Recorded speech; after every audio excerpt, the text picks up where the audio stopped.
Hey everybody, this is Mr. Province. So tomorrow in class we're going to be talking about the Great Depression, and so the key ideas for that lesson are on your screen. I thought it would be fun to invite a special guest into the video for this one, so here we have Jose for you to read the key ideas. So I'm going to let him take it over. Hi.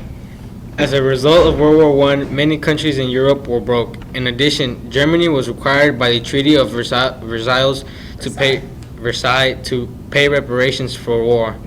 The United States became the most economically stable country in the world, and as a result, began to loan money to countries in Europe.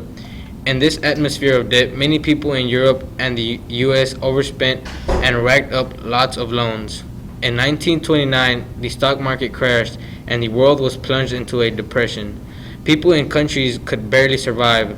Joblessness and homelessness and hunger were widespread. As a result, many countries in Europe elected leaders who promised to fix their problems. In some cases, these leaders created new political ideologies that led to discrimination of certain classes of people and a desire for war. Thank you, Jose. All right, guys, so so we're just going to go through them one by one, and then there are some questions on the next page that I want you to answer. So, first of all, we know that after World War I, a lot of countries were broke, right, because they spent all their money fighting in the war. And in addition, Germany had to, pay all of that money back to European countries like France and, can't speak today. Germany had to pay all of the money to France and England as reparations for the damage in the war. So, everybody was broke, and the United States, which had mostly stayed out of the war, remember the United States didn't get involved in World War I until the end of the war in like 1917, so they were doing pretty good. So the United States started loaning, hold on one second guys, there's a lot of noise. Okay, sorry for that brief break. So anyway, the United States was economically stable, and so they started to loan a lot of money to England and France and Germany, so that those countries could kind of get everything back in order after all of the chaos of the war. All right, so a lot of people had a lot of debt happening, so keep in mind too that industrialization is continuing, so lots of people are borrowing money so that they can open up factories, so that they can buy machines for their farms, etc.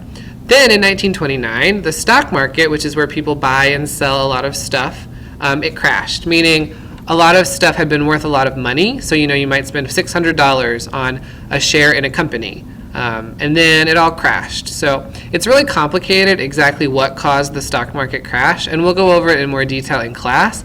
But basically what you need to know is that a lot of the wealth of the United States kind of disappeared. And as a result, the ripples spread all over the world, right? Because the United States was the biggest economy, and so all of the other countries in the world that were part of the stock market, so European countries like France, Germany, even into Asia like China and Japan, all of these countries were affected in the Great Depression. Okay? And so as a result, a lot of people were hungry, they didn't have jobs, they didn't have a place to live, and they really wanted somebody to come along and try to fix things for them. So in places like Italy, Japan, Germany, the people really wanted strong leaders who could come and make things better.